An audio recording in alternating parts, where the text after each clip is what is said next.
I'm asking the ICC to hurry up, and if possible, they can come here and start the investigation tomorrow. This issue has been left hanging for so many years. Matagal ma'am, baka mamatay na ako, hindi na nila ako maimbestiga.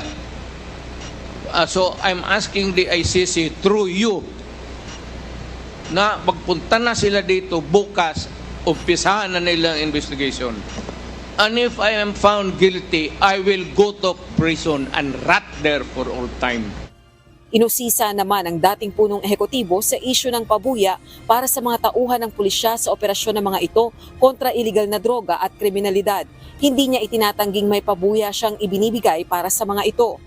Yung may police operation, alam ng pulis lahat yan, pinupunduhan ko yan.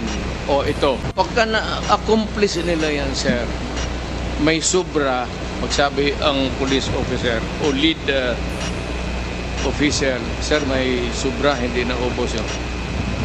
Hindi na yan. For the boys. Yan, sir.